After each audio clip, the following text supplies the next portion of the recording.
Hey guys, what's up? Tamara here. Welcome to Book Chat Live. Thanks for joining. Today I'm chatting with Marie Piper, who is the author of fiction romance series Fires of Cricket Bend. Be sure to hit that subscribe button because almost every Sunday through the end of July, I'll be right here chatting with authors that will be in attendance at Rust City Book Con. If you don't know what that is, the link is below. Find out more. We're actually going to be talking a little bit about Rust City today, so you'll want to stick around. Without further ado, hi Marie, welcome, and thanks for taking time to talk with me today. Hi, how are you? Oh, I am doing good. It's a lovely day in Michigan. The sun's out, so it's a good thing.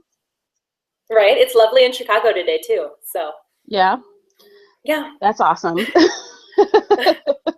So let's see. I always start these interviews off with what you're reading. I know you guys as authors read as much as us book lovers do. So go ahead and share with us what you're reading right now. I actually just this morning finished reading a book called Killer Angels. It's a novelization about the Civil War, and it won the Pulitzer Prize in like 1975. I'm going on a vacation next week to the Smoky Mountains and the sort of area where a lot of this stuff took place. So I read it, and it's terrific. And then I also read a romantic suspense novel called Hold Your Breath by Katie Ruggles, and it was great. Oh, that's cool. I always like to hear when books are great. Yeah, they're both really good. Hold Your Breath was like reading an action movie. I loved it. Oh, cool. So do you read a lot of books that are not in the genre that you write, or do you kind of just... I pretty much just read everything. My to be Mhm. read pile is ridiculous and it's tall, and I'm kind of a book hoarder. So I pick up anything that looks interesting and bring it home, and a year later I'll wind up reading it. So yeah, I read everything. Oh, that's like me. Well, I read everything except nonfiction. I'll read it sometimes when I really get in a real learning mood, but otherwise, as long as it's fiction, I'm about it. Hmm. I mean, I kind of put down the textbooks when I finish college and I don't want to return. Right. There's no real escapism in nonfiction sometimes. Exactly, that is a true fact. So tell me, what authors would you say kind of influenced your writing style, or even authors that are your favorite? I grew up and my mom read everything, but I remember when I was about 10 stealing a copy of this romance novel called Sapphire by Patricia Matthews off of her bookcase. And it's a total bodice ripper. The girl in the front has like no shirt on and flowy hair. And I read it, and I remember thinking to myself, I probably shouldn't be reading this, but I loved it. And so ever since then, I have loved romance novels that are kind of over the top. Mhm. Very classic pirates and captains and kidnappings, and I like really soap opera-y romance novels. Yeah. That's so cute. I love, you know Mhm. what? It's funny you mentioned soap operas. I used to watch them all the time as a kid, and when I wasn't supposed to be watching them, Right. so I was I also reading watched. those kind of books as well, and I shouldn't have been Right. reading them. I watched Days of Our Lives for far too long, I think. Oh my gosh, is it still on anymore? I I have no idea. Oh my gosh. Well, Yeah, I I should know Google that when this is done. I know a lot of the soap operas have been taken off, so I wonder if that one made it through. Right. I'll Google that Yeah. when it's done. I'll let you know. All right, awesome. So I was reading your bio, and Okay. I saw that you have something called a filthy book club. I do. I Now, do. what is that about? Tell me. Okay, so once a month, 8 of my closest female friends and I get together, and we have selected a book. And these books tend to be, if often they are erotica, or they are kind of scandalous in their own way. In July, we decided to read The Thornbirds, which isn't really erotica, but when it came out, it was a huge deal. And so we read that, and we've also read just filthy books. Our favorite so far has been Priest by Sierra Simone. It is Mhm. an erotic novel about a priest. Oh, It's wow. over the, you should read it. It's nuts. Yeah, Oh it's my great. God. Yeah, we'll read anything. We pick genres. We did a steampunk romance last month. We did a Regency. We just kind of pick kind of outrageous books. Hmm. So what And would you yeah, say would be one of the hottest on the heat level books that you guys have read? well, Priest is probably the hottest book ever written. I can't imagine that there's anything dirtier than that book in the world. But we read a book called How to Reprimand Your Rock Star. I don't remember who wrote it, but it was terrific. It was exactly what we expected. Um, yeah, and then we also, as a group, really love Sarah McLean's romance novels, which are not erotica at all, but Hmm. they're pretty hot. So Oh, we that's get awesome. together and drink wine and talk about dirty books once a month. It's good stuff. That's awesome. Yes. Dirty books and wine. Yes, I'm about that life. Right? Do it. You should do it. It's awesome. Yeah, it's funny. My book club, we read nothing close to anything dirty. I wonder what they would say if I threw in something extra spicy in there. Just show up with 50 Shades of Grey one time and see what happens. Oh my gosh, they would probably just have a cow. Like, what's going on right now? No, it's a good way to spend your time, I think. Yeah, absolutely. So, talking about romance, your books are romance. Mm-hmm. So, let's talk a little bit about your series, Fires of the Cricket Bend, Right. So, it's a trilogy, right? Yes, it's a trilogy, and it's set in Texas in the 1880s. And it's about the citizens of this small town, Cricket Bend, and their relationships and their friendships, but it's a steamy romance trilogy. So it's more about the romance. Yeah. Okay, because I noticed like the first one is called Haven's Flame and the second Mm-hmm. one is Emma's Blaze. So I kind of sense a theme with the female protagonist going on here. Right. All the three leading ladies. So the Haven's book is out and Emma's book is out, and the third book is about Callie, the third woman. If you've read the first two books, she's the last lady left. And all three of them have had their life sort of influenced in one way by this very sexy scoundrel. And so they all have kind of a connection. He is in all the books, but he is not the leading man of their books. So yeah, there's a tie-in, and yeah. Okay, so we were talking about heat a little bit earlier. What would you say the heat meter is? Where does it ring in on for your books? I would say the Cricket Bend book is steamy. There are definitely dirtier books out there, but there's they don't just cut. They're not like kissing and then the curtains blow and then that's the next morning. So it's more vivid than that. But yeah, it's not erotica. Okay, so you guys, it's all adult then, 100% adult. This series is adult, yeah. Okay, fabulous. Yeah. So tell me a little bit about what motivated you to write a Western romance. I have loved Westerns since I was 13 years old, and CBS aired this show after Dr. Quinn Medicine Woman, which my mom loved, and the show was called The Magnificent Seven. And it was about hot cowboys. It was from the 90s, and it was great, and I loved it. And then it got canceled, and it came back. And anyway, I became a big fan of it, and I was like 13, and I started writing what I didn't realize at the time was fan fiction. Oh, okay. Which then, there wasn't a word back then, fan fiction, and then the internet happened, and it was a thing. And so from there, my stories about those cowboys and Western characters sort of became about other made-up cowboys and Westerns. And so I've just always kind of written cowboy stories. I don't know really why. I just love that time period. I'm kind of a history nerd. I kind of like the idea of romance and love stories where texting isn't a thing. They can't texting. You can't Facebook somebody. You have to write a letter and you have to wait weeks sometimes to hear a response. So a little bit angst thrown in there. Of course. So I don't know if you know this or not, but I tend to love books with really strong female characters. Tell me a little bit about Haven and Emma and the third lady. Are they kind of strong characters? How would you especially let's start with Emma. Tell me a little bit how you would describe her character. I make sure to write female characters that are pretty feminist. Especially because of the time period they live in. It really wasn't hard to be a feminist in the 1880s. Right.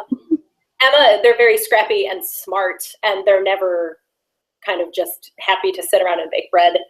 Emma is a scrappy girl who needed a way out from being really poor and on the run from a terrible home life. And so she became a saloon singer and was good at it and gambled. And as Emma's Blaze starts, I can't really spoil too much, but she's found herself in some trouble, and she is in the woods and she's stuck, and she kind of falls upon a handsome stranger leading a cattle drive, and they have an adventure together. But yeah, she's plucky, and I like her a lot. That's awesome, because I always along with this strong character, I like her to be believable, also show a little bit of vulnerability and also have some real kind of character development. So how do you think your characters weigh in on that, in that arena? I think I put these poor people through the ringer. Their lives start okay, and then they turn terrible, and then they get good again. I like soap opera-y action, so a lot of stuff happens to these people. And I feel kind of bad now that I'm thinking about the things that I've done to them. Oh no! Well, at least They're going to be okay at the end, though, right? It's a romance. They get a happy ending, I promise. Okay, that's good to know. So since these are historical and they take place in Texas, and clearly you don't live in Texas, I'm assuming Right, there's some research going on there. Mm-hmm. Tell me a little bit about some of the challenges you had in, researching and preparing to write this series. Well, I have always kind of loved Old West history, so a lot of it I've just picked up over the years. I grew up in northern Michigan and I live in Chicago, so my experience in Texas is limited, but my husband's family lives in Texas, so I have been to the area in eastern Texas where these books take place, and I was really surprised to find out that it's not all sort of deserty and like it's surprisingly green and lush, which was cool. I like that. Online called Pioneer Hearts, which is a Western historical romance writers and readers community. And so anytime that there's an issue of research, you can ask these ladies, they're mostly ladies, and they know everything about Old West history and wagon trains and the kind of cook stoves these women would use. There's so much to be learned.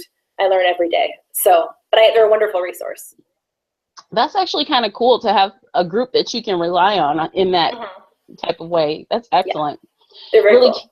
Probably really helps you keep everything, consistent and in line and not to have something like veer off to the left. You're like, what is that? I don't know. I made it up. They're all really, really inspiring too, because a lot of them are writers and they self-publish and they produce so many books. And it's like, okay, if I'm stuck on something, it's like, yes, well, she's put out 3 books this year, so get going, write faster, Inspiration as well. Yep. All right, so these books are, I guess, what you would call a bodice ripper, right? Absolutely, yeah. These are like the romance novels I grew up loving to read. Okay, so I know what those covers look like. Show us the cover art for these books. This is Haven's Flame, and this is Emma's Blaze. So yeah. Ooh, spicy. I know, right? Aren't they great? I love this. So tell me a little bit. Didn't you tell me you met one of the people on your covers? Yeah, this is Haven's Flame. This is a model named Jax, and this is his name is Grigoris. They were actually, I went to RT in Las Vegas in April, and they were actually there. So I met her, and I saw him in passing. She's actually a blonde. Ooh.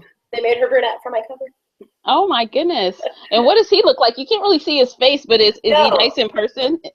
He seems very, very nice. She's quite small. Like I'm 5'2", and I don't think she's as tall as I am, and he's very, very tall. So I don't know if you can see, but there's quite a height difference. But I bet she's standing on a stool. Probably with heels, and he's like bent as far as he can go, probably. But yeah. Oh, that's awesome. No, these are done by a company called Wicked by Design, and they do a fantastic job. So yeah, I think so. They're really nice. I like them. I like the colors. So I'm very happy with those. They would definitely, if someone saw me reading that, they would probably stop and say, "What exactly are you reading there?"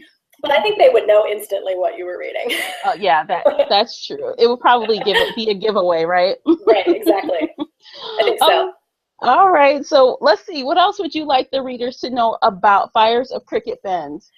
It's a trilogy, and I just the other day turned in the 3rd and final book, and I filled out my cover art forms and all that, so it should be coming out, I would assume, late. I mean, it's summer now, so maybe early fall. I'll post it obviously all over social media as soon as I find out my date. So okay, wonderful. You guys be sure to follow all over social media. All of Marie's links are below, so make sure you follow her so you know when that 3rd book comes out. It's gonna be good. I like that one a lot. Yes. Okay, so we're going to switch gears a little bit, and we're going to talk about your most recent release, Christine. Share a little bit about that.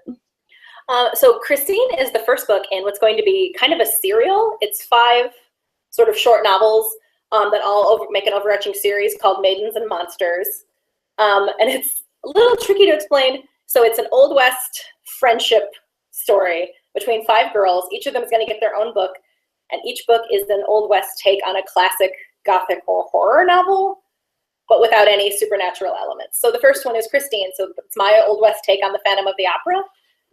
There's no magic. He's not no magic. It's all kind of gas lamps and secret passages and windstorms. And but each of them, there's an individual love story in each book, while the 5 books overarching will solve a huge, huge mystery about the town that these girls live in. Oh, wow. That sounds kind of interesting. So it's kind of steampunkish, maybe a little bit? It's a little bit, sometimes it's going to border on, there's a lot of corsets and gas lamps, and there might be some opium coming down the line, we'll see. Okay, and definitely some hot relationship situations, right? Yeah, there's these won't be they won't be very explicit. I would call them almost more new adult than like steamy romance novels. So okay, so what made you want to do something like this for this serial series, I guess? I've been talking about how I was going to write an Old West Phantom of the Opera for a while. And then back in February, I got a super terrible cold and a sinus infection, and I was in bed for like a week, just miserable. And I had nothing to do but sit there with my computer, and I started writing it. And then the whole idea came, and I texted my friend Alicia and said, "Is this crazy?" And she said, "That sounds super." And so I'm writing the series. Yeah, that's awesome. You know what? Sometimes, like, when ideas just come to you and then you have the time, like when you're sick in bed, I mean, that's the best time to get a lot done. You have nothing else to do, nowhere else to go. You just have to do it. Yeah, and I wrote a big chunk of the book before I got out of bed that week. So, yeah. Yep. So I know you mentioned to me that these weren't full-size novels. These are, they're like long novellas or short novels. This one's about 40,000 words. So the Haven and Emma books are about 60 to 70. So it's still a substantial story and a standalone, but they're not big, long, epic tales. I'm thinking of it more like a series of dime store novels that there would be. So. Well, I'm definitely interested in this set. So do you have a publishing schedule for this series yet? I have a plan. I know that the second book is called Mina, and it's the Old West take on Dracula, and it will be out August 9th. So just a few days before Rust City. So it'll be out by then, and I might be walking around Rust City with some download codes for Christine. So. Oh yes, I'd like one. Yes, thank you. You can have one. I'll send it to you. Awesome. Okay, well, I'm loving that. That's very good. You know what? That's so creative, and I really like when I find something or hear about something that's really unique and like out of the box, Yeah, I was trying to figure out what another series would be, and I was thought about Mail Order Brides, but there's a lot of Mail Order Brides books. And then this came to me, and I was like, I'm going to do this. This seems like a good way to spend my time. Yeah, absolutely. Yeah. So since we already know what you're working on, let's chat a little bit about authors in the audience. There's always aspiring writers and authors out there, and they are always open to receiving some good advice. So do you have some for them? Oh, goodness. I'm not going to pretend to be an expert by any means, but the only thing that I have learned so far is that people will tell you, you have to write every day, or you have to go to these kind of schools, or you have to get this degree, or you have to use this software or whatever. And no, you don't. Just do you. If you scribble on a notebook and then type it later, that's fine. If you write in your yard, that's fine. Whatever you need and whatever makes you happy to write whatever you want to write, do you. And there's so many books in the world, and there's a lot of, there's always a need for interesting voices, and you probably have one. So be yourself, write however you want. That's great advice. That's the no pressure method, right? Right.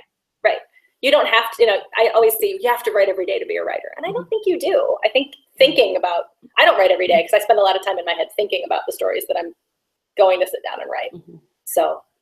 That's great advice. I like that because, not everyone does things the same way. And when you try to make like a round peg fit into a square hole or vice versa, sometimes you just don't get the results because you're forcing yourself to do something a different way than you should be. Absolutely. And I mean, people have jobs and they have kids and there are days that you can't write, and it's okay because there are times when you can't. So. Yeah. Awesome. Thank you. Yeah. That's great. So let's talk a little bit about Rust City since that is on the horizon. It's coming soon. Yes. Very excited. So what books will you be signing there? I'm going to be signing the Haven's Flame and Emma's Blaze. I don't believe Callie's Embers, the third book in the series, will be out by then. And Christine is available as an ebook, but I'll have cards and I'll sign whatever. Okay, I'll sign your great. backpack. I don't care. Whatever. Your backpack. Okay, fabulous. So let's see. What are you most looking forward to during Rust City? I'm looking forward to meeting a lot of the other authors. I know Lauren Dane is attending, and I love her romance novels. She's great. She writes amazing stuff. And meeting other people. Also, I'm a Michigan native, and one of my best friends lives about 20 minutes away from that convention. So looking forward to seeing her. And while I'm at the convention, my husband and son will probably go off and visit the Henry Ford Museum. Oh, that's awesome. It's going to be an awesome weekend for everybody. Yes, multitask. That's great. Right. My son is 4, so I don't think he's going to come to much of the convention. He might come to the kids' activities, but he's 4, so he might not like it very much. he'd like running around the convention center, I'm sure. But well, yeah, I guess that's a good reason to let him go burn off some energy. He's going to burn off some energy. Right, exactly. So, so since your friendly is local, I guess she'll be taking you to some cool restaurants and things like that while you're here in the evening. I hope so. She better. Okay. Well, if you need any recommendations, let me know, because I'm like a foodie. Seriously, oh, good. I know all the good places. So I haven't been to the area in a while, and I love sushi. So be thinking for me. Okay, I'll have some stuff ready for you, because I live with like about 20 minutes from Troy. So I'm always down there for book club and other things. So the whole Oakland County area, yes, I'm always dining out, probably too much. Good. Well, let's get a beer or something while I'm here. It'll be fun. Yeah, absolutely. Well, you can drink the beer and I'll drink wine. Oh, okay. Acceptable. Okay, cool. So let's see, what else can we talk about? Oh yeah, did you know that, are you going to be doing some of the panels at Rust City? I had mentioned doing a panel about Slash, the game Slash, which is like, so it's like Cards Against Humanity or Apples to Apples, but it's, instead of, verbs or whatever on cards, it's characters from fandoms names, and you put one down, like you'll get, I don't know, SpongeBob. This is a terrible example. You put the SpongeBob card down and everyone else has different characters, and they try to put one down that would make a good match for SpongeBob. Oh. And it's a terrible example of SpongeBob, because it can get very racy, and you kind of try to sell the person on the story. The last time I played, I had the Princess Leia card, and I put it down, and my friend had the Han Solo card, which would make logical sense, right? Right. Except that someone else had put down Zoe from Firefly. Oh, okay. And I was like, I like that better. So Zoe won that round instead of Han Solo. Oh, that's so cool. It's really fun, super nerdy, and it's a lot of fun. So I had suggested maybe a panel regarding that. So maybe. That's cool. I've never played that before. I would be down for it. It's super fun. Awesome. Yeah. Wonderful. So I'm thinking about that game now, for real. I think you have to go online and order it. I don't think it's available in many stores. And it's called Slash. Okay. Yeah. I'm going to look for it on Google. So, not Google, Amazon. I'm sure Amazon has everything, right? I'm sure they have everything. Yeah.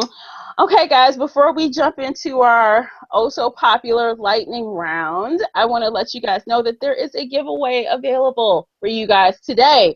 Maria so generously offered to give away one ebook copy of Christine, the book we were just talking about. So the link will be below, and all you have to do is follow that Rafflecopter link, and every person gets a free entry, and there are other ways to enter that you can earn more points or whatever you want to call it to get more chances to win. So this will be open until a week from today. So by 3 p.m. Eastern time next Sunday, that's how long you have to enter, and you can tweet about it, and tweet at Maria, tweet at myself to let us know you entered.